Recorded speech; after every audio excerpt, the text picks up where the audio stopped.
Hello, everyone, and welcome to the Happiness Journey with Dr. Dan podcast, where every journey is worth living. My name is Dr. Dan, and I'm your host for today's episode. I'm a bilingual neurolinguistic programming and cognitive behavior psychotherapist specializing in anger management issues, both court appointed and private, marriage counseling using the EFT method, dissociative disorders, narcissistic personality disorders, depression, anxiety, dream analysis, and also provide life, business, and retirement coaching support. I provide individual one-on-one session in both French or English and also do group setting. If you need any assistance, reach out to DMV Therapy and Coaching Services at 301-325-1550. And our website can be found at lifecoachdanamzalak.com.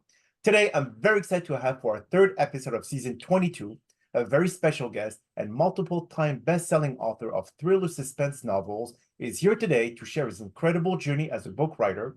And just like every of my past episode, I will leave it up to the guests to properly introduce themselves, as no one can do a better job.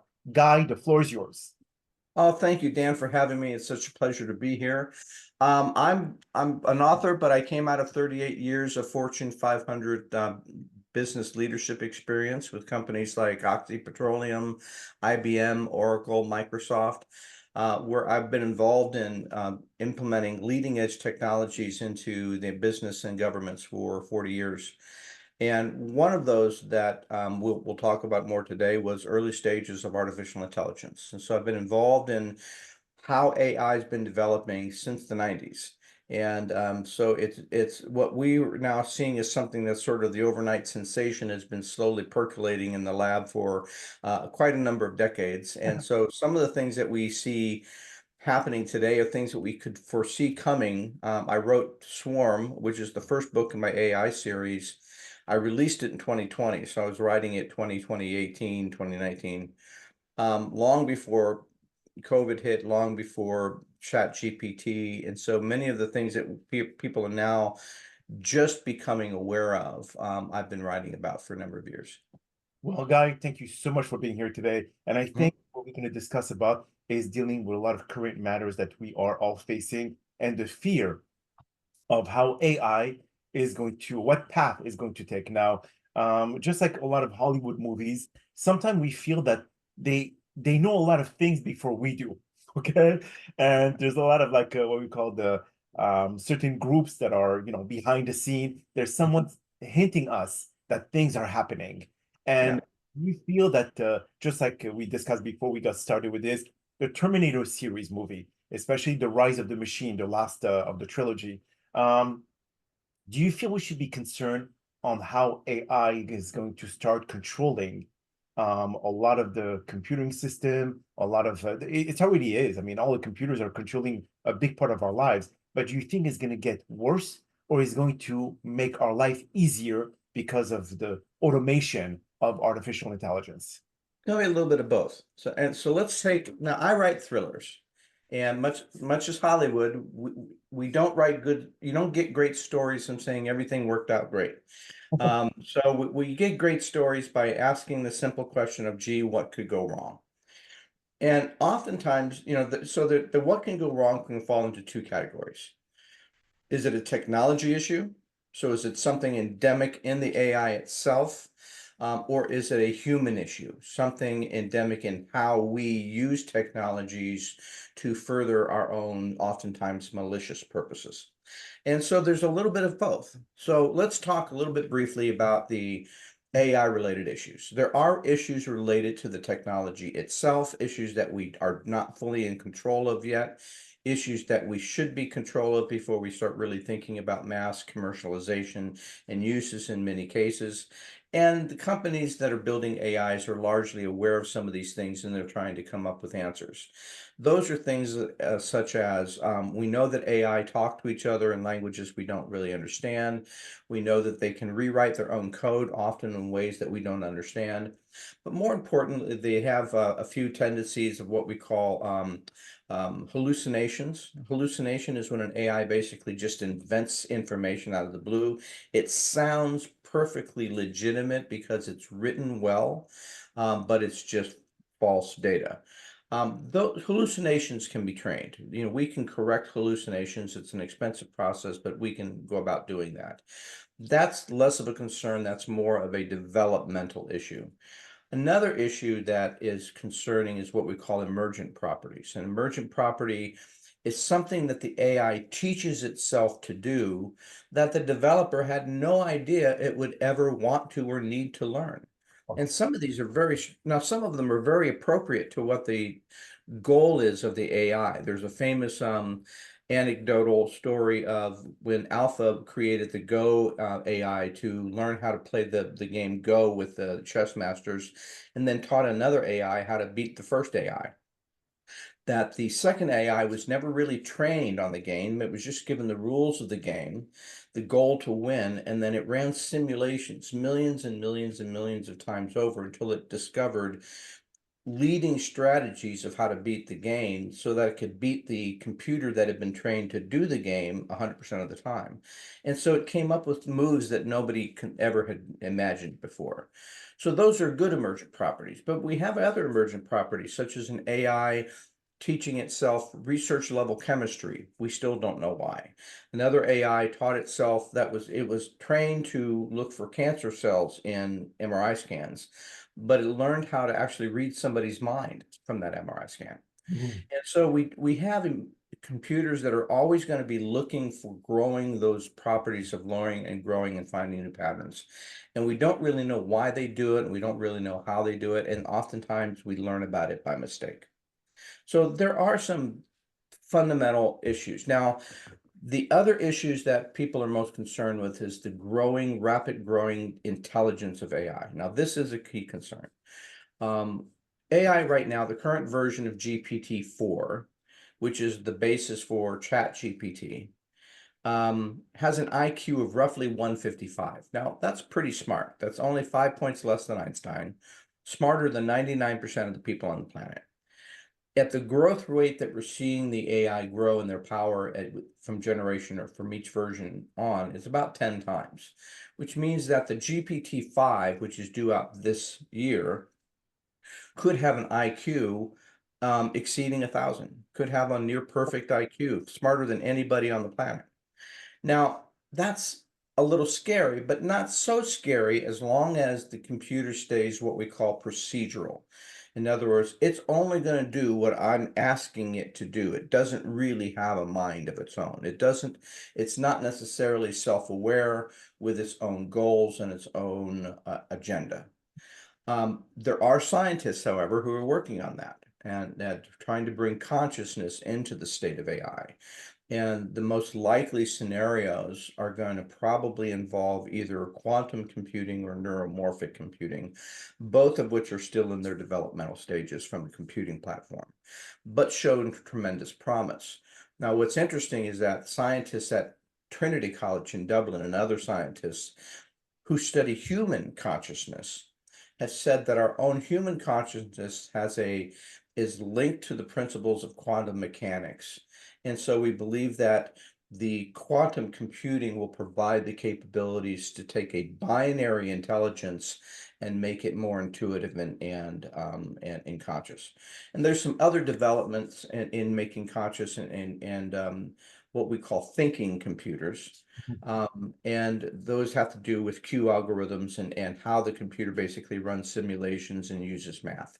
So the technology is rapidly developing. And one of the CEOs in the technology, a CEO of a company called Stability AI, a guy named Edmund Mustache, likens the future to the event horizon of a black hole, the point at which you can no longer predict the future, right? After which we can no longer predict the future. And he believes that because of these other developments of AI, our event horizon in AI is about 3 years away, which means that these developments are happening so fast that at that point, we'll have super intelligent computers.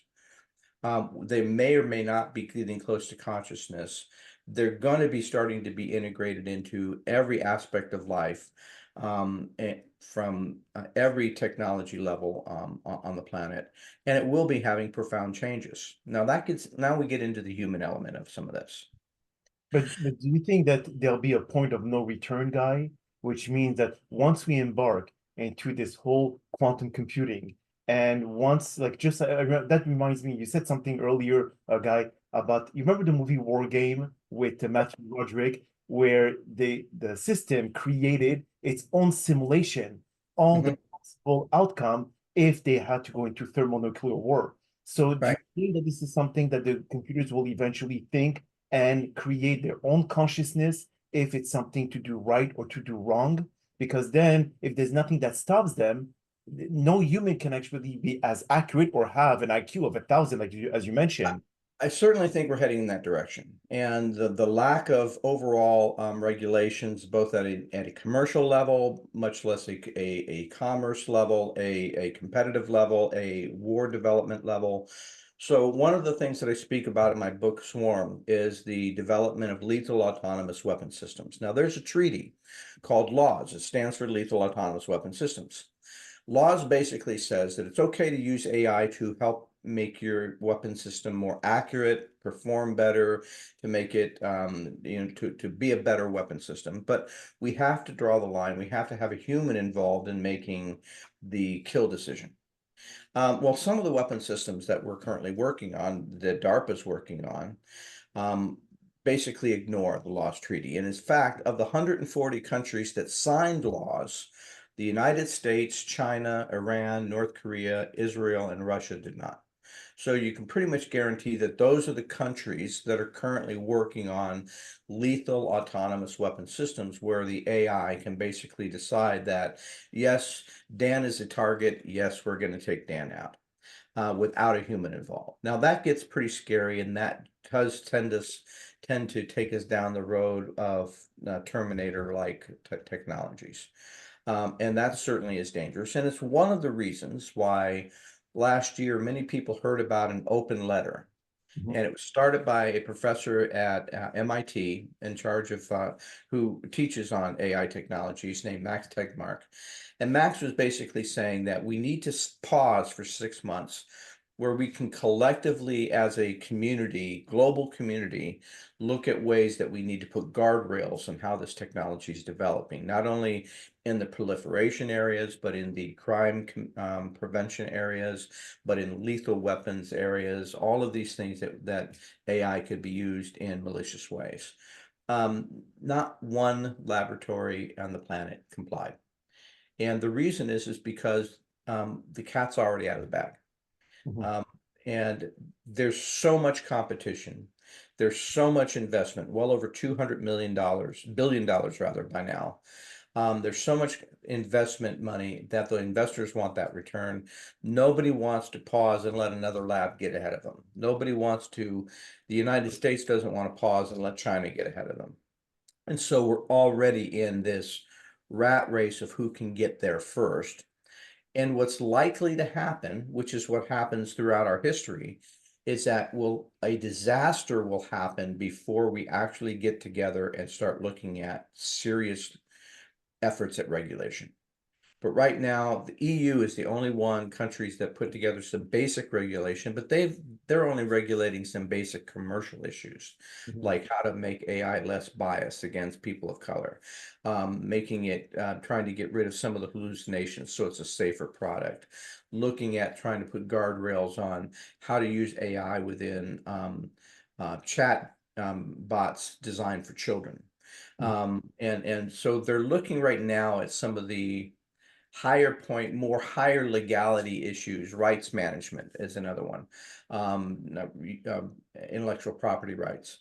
And so we're looking at right now sort of that commercial level of regulation, but we're not really looking at some of these issues around proliferation, weapons development, evil GPT formats.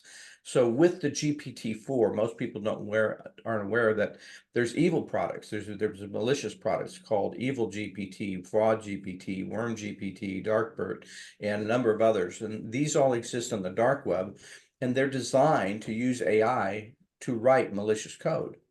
And so you're now empowering criminals to be more productive. Mhm. Now, on the human side of things, the biggest risk in my concern is really economic. So the Goldman Sachs came out with a study last year that basically said that they predict as many as 300 million. I've seen estimates as high as 500 million jobs will be displaced by AI between now and 2030. Okay. The International Monetary Fund pegs the number at roughly 40% of the global workforce. Oh, That is an enormous, enormous um, disruption to our economic stability. So that many people coming, it's not that somebody needs to go keep their job but go from company A to company B. They need to retrain their career entirely in some cases. And we're going to see the AI impact affect all, and we're unlike previous industrial revolutions, which were primarily targeted low-skilled labor jobs. We're now going to see AI take over senior leadership levels, your management, administration, legal, medical, architecture, engineering, software engineering, um, um, traffic, safety, logistics, operations, finance, financial markets. We're going to see broad level impact of AI across dozens of different industries. And that's going to have a huge impact not only on the social disruption, but you now have huge economic issues because of government deficits. The biggest portion of our government budget comes from the middle class. And if you start slashing away at the income of the middle class, you're going to have serious budget issues at a time when our tax laws are basically favoring the rich rather than the middle class. So we're going to have some economic issues that are going to come up with unemployment, housing, bankruptcy, social unrest.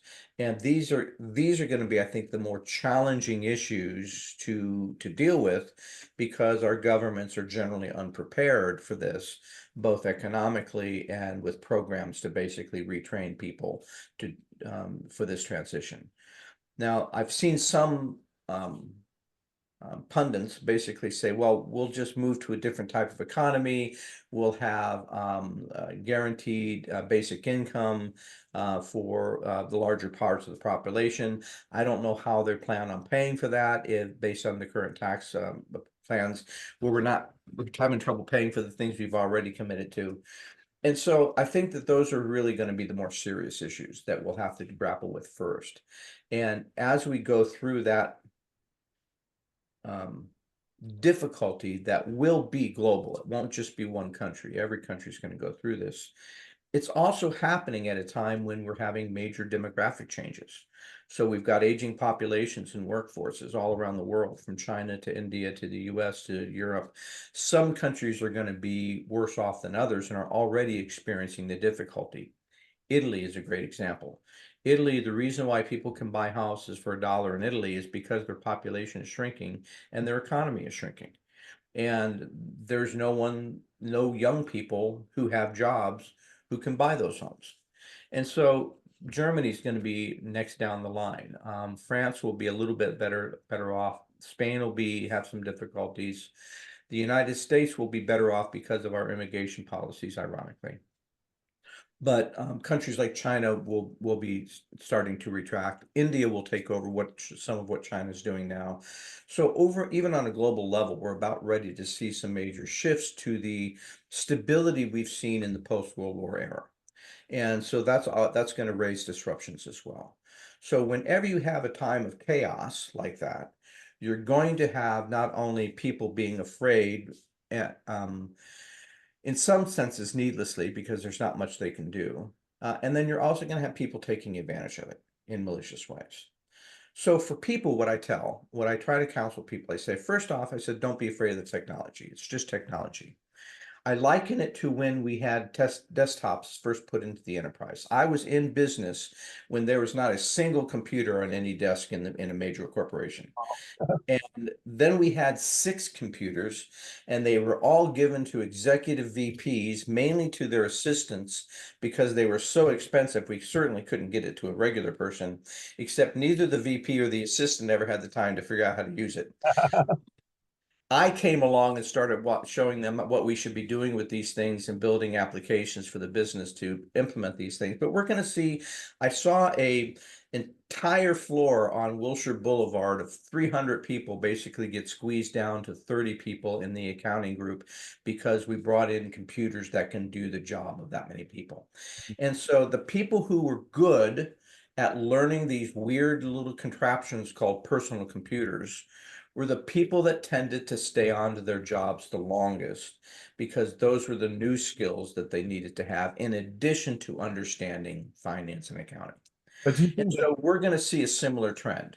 We're going to see a trend of lots of layoffs, and the people who embrace the technology to learn the AI tools that are coming out in your industry are going to be the people that are going to last longer. And right now, there are well over 500 AI applications on the market. Many of them you'll never hear of, you've never heard of, and many of them will fall away. So we're going to see a similar consolidation of some of these products that we saw in the early stages of the computer industry. And we're going to go through a similar cycle. There's going to be incredible, unheard of levels of productivity advances. And then there's going to be difficulty because you're now going to need far fewer people to do the job than we used to have. And we don't really know what to do with those people. But do you think, Guy, that it all starts with how, let's say in high school or counselor, like career counselors, will be able to tell to the students in college, hey, you know what? Be careful with this major because it will disappear eventually because of AI. I would recommend you to do something else or to find another career that may be a bit more profitable or that could work with AI technology. Absolutely. It starts at college, at high school and college. A lot of kids are confused now, not only because of the social issues going on and the political issues, but they're trying to worry about their career too. Is what kind of career can they go into that won't be subject to being replaced? Okay. And that's a very difficult challenge for them. And as I said, sometimes it's less of choosing the career that you want as much as combining with that career the skills to learn how to use the AI tools appropriate for that career. Okay. And so, yes, I think it definitely is an issue, but you're going to get a lot of middle age, men in their 30s and 40s and 50s and women as well, who are suddenly without work and a little old to try and go back and learn some of those AI skills that they've been avoiding. What do we So what do there we will be some disruption. So what do we do with those, I would say those Generation X or older or baby boomers? Does the government will have to place them into something that can be more, I would say, catering to their knowledge and be able to kind of add some continuing education to help them acquire the knowledge that they need to be able to become more productive in this new technology? Or do they say, you know what, hey, you're on your own. We got nothing to do with it. Well, during the last cycle, pretty much people were on their own, right? The government didn't really participate in broad level computer training. It was offered in schools and offered other places. There were opportunities for people to go learn. But only the people who really wanted to, who really felt aggressive about it, learned. And the other rest of us kind of learned because of peer pressure that, well, every family on the block has got an Apple computer. I guess we got to get one. But they played games with it rather than actually learning how to use it. And so, yeah, there's going to be a little bit of there's going to be a lot of individual initiative that's going to have to come along with this. And I don't know that the government is ready to put together broad programs when we can barely put together the programs and pass a budget based on what we've already got. So we're entering this phase of needing to retool the entire economy at a time when government's sort of maxing out and huge deficits and political suicides and sabotage and dysfunction, where we're not really functioning at a political level well enough to really go after this retooling in a systematic, holistic, and united way. So that creates a danger. It's not that we can't. I don't think any of this is unachievable. I don't think any of this is unsurmountable. I think all of this is we can solve. We have all of the technologies, the resources, the financial resources, the human resources to solve all of these human problems, from hunger to housing to education to jobs. We don't now because of our political divide, our tribalism, and some of the more human issues that keep us from moving forward. Mhm. And so it's those human issues that I worry more about, and it's the human issues that I believe that could get amplified by AI that could be the most dangerous. So I try to steer the fear away from the technology in and of itself, although to be honest, we really don't know what's going to happen when we have a super intelligence that might be conscious. And if AI is learning from patterns, Mhm. won't it learn from the pattern of our own behavior?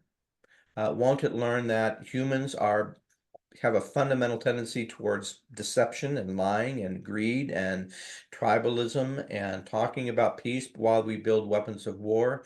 And what will AI learn from watching and observing us as a species? And then how will it then tend to reflect back at us? We don't know.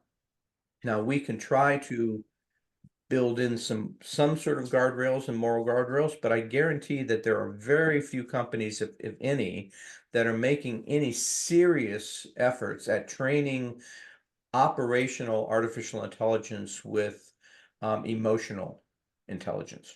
Yeah, And that's the biggest challenge. You're right. But if we're right, training alpha male AIs. yes, but if we're And feeding AI with information about mistakes that has been done based on our human decision, can AI formulate the best outcome or the best case scenario, or is it not equipped yet to do so?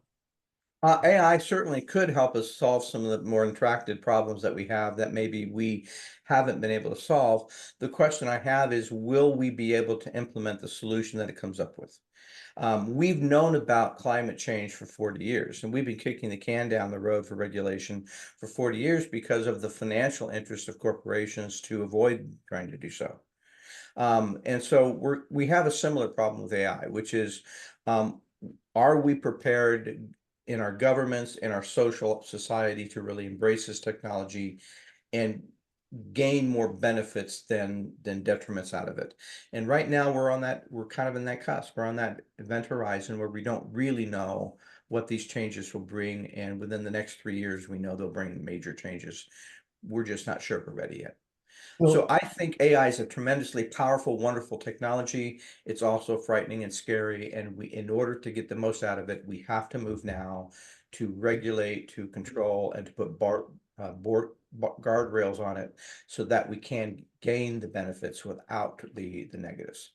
beautiful. And for our listeners here, Guy, what book that you've written talk about those danger of AI? I know that you have three books and you're writing on your fourth right now. So tell me which one is talks about the one that it's about AI. Well, there's two of the three books I have out right now, Swarm and The Last Ark, both deal with artificial intelligence, quantum computing, consciousness, and weapon systems and some of these major issues. The third book, the Image, will come out probably later this year. I would start with Swarm, and just I think something your listeners might be interested in. Swarm started when I discovered, somewhat by accident, that a program had escaped the Lawrence Livermore Labs, the NSA spy labs at Sandia. When Oh, I figured out how a spy program could escape the NSA, that was their word, by the way, and why they designed it that way, they sent two FBI agents to my door. oh, gee. So they were very upset that I had figured out something they thought was supposed to be top secret. I, on the other hand, was giddy that because they confirmed my research by being there. And I pretty much told them that. I said, they didn't like my snarky attitude. So I took the snarky, I put it in the main character in the story. I took the program that escaped, I put it into the story as well as in the main character. So Swarm is a really great place to start, and it will start to introduce you to these issues that I'll be unraveling a little bit under each book. And those books can be found on Amazon. Is that correct? Amazon, GuyMorrisBooks.com, Amazon, Barnes and Noble online, number of places. Beautiful. We're going to have all the description of where they can buy the book. But on that note, Guy, that is all the time that we have for today's podcast. I really appreciate you taking the time out of your busy schedule to join us. And thank you again for participating and inspiring our many listeners with your incredible story about AI. Now, we hope that you've all enjoyed today's episode. I'm also very excited about the many upcoming guests that we have scheduled for season 22 of the Happiness Journey podcast, filled with inspirational stories just like the one that you're listening today. My name is Dr. Dan Amzalek, and you may all keep pursuing your amazing journey in life.